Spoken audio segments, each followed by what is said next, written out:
Baik, Assalamualaikum warahmatullahi wabarakatuh. Perkenalkan, nama saya Nona Ikrimah Lubis. Saya dari kelas Perbankan Syariah 5C Universitas Islam Negeri Sumatera Utara. Nah, tujuan saya membuat video ini ialah ingin memenuhi tugas mata kuliah Manajemen Pembiayaan Bank Syariah yang diampu oleh dosen Pak Hasbidin. Baik, lanjut saja kita ke materi ya. Baik, langsung saja untuk kesimpulan dari konsep dasar pembiayaan ini adalah jadi pembiayaan berdasarkan prinsip syariah itu ialah penyediaan uang atau tagihan yang dipersamakan dengan itu berdasarkan persetujuan atau kesepakatan antara bank dengan pihak lain yang mewajibkan pihak yang dibiayai untuk mengembalikan uang atau tagihan tersebut setelah jangka waktu tertentu dengan imbalan atau bagi hasil. Lalu ada kegiatan utama bank itu, yang pertama penggunaan dana, yang kedua sumber dana, dan yang ketiga jasa-jasa perbankan. Baik, berikutnya ada materi tentang jenis-jenis pembiayaan. Nah, di dalam materi ini kita bisa mengetahui tentang jenis-jenis pembiayaan. Jadi di sini yang saya ketahui ada beberapa jenis pembiayaan itu. Yang pertama pembiayaan modal kerja syariah, yang kedua pembiayaan investasi syariah, yang ketiga pembiayaan sindikasi, yang keempat pembiayaan berdasarkan take over, dan yang kelima pembiayaan letter of credit. Next, ada materi selanjutnya tentang prinsip pemberian pembiayaan. Nah, di sini ada 6 prinsip. Yang pertama itu karakter, yang kedua kapital, yang ketiga capacity, yang keempat collateral, dan yang kelima condition of economy. Lalu ada constraints. Materi selanjutnya yaitu ada tentang proses pembiayaan. Jadi di dalam proses pembiayaan ini kita bisa mengetahui tentang bagaimana sih proses-proses pembiayaan yang akan kita lakukan nanti. Nah, yang pertama itu ada inisiasi. Inisiasi ini adalah proses awal menetapkan kriteria nasabah pembiayaan sesuai dengan kriteria yang ditetapkan oleh Bank Syariah, kemudian melakukan evaluasi serta memberikan keputusan hasil evaluasi.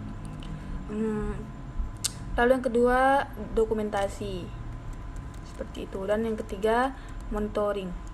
Nah, lanjut untuk materi yang berikutnya ada tahapan pembiayaan.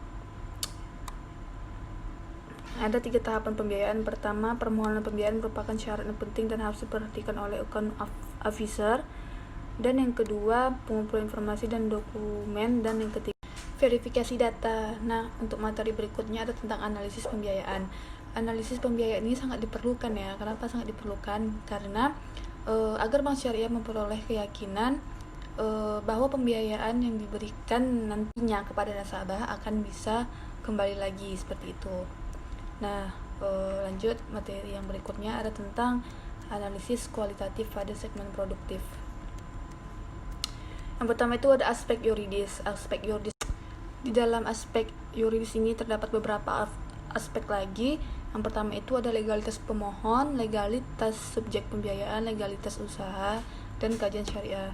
Untuk yang kedua itu ada aspek manajemen. Aspek manajemen ini terdapat beberapa aspek lagi. Yang pertama itu susunan pengurus, yang kedua riwayat perusahaan, yang ketiga manajemen perusahaan, dan keempat grup perusahaan. Lalu ada lagi aspek produksi. Nah, aspek produksi ini juga ada beberapa aspeknya lagi. Yang pertama itu tentang pertimbangan investasi dan lokasi, yang kedua faktor dan proses produksi, yang ketiga realisasi dan rencana produksi, dan AMDAL, seperti itu. Lalu ada analisis kuantitatif pada segmen produktif.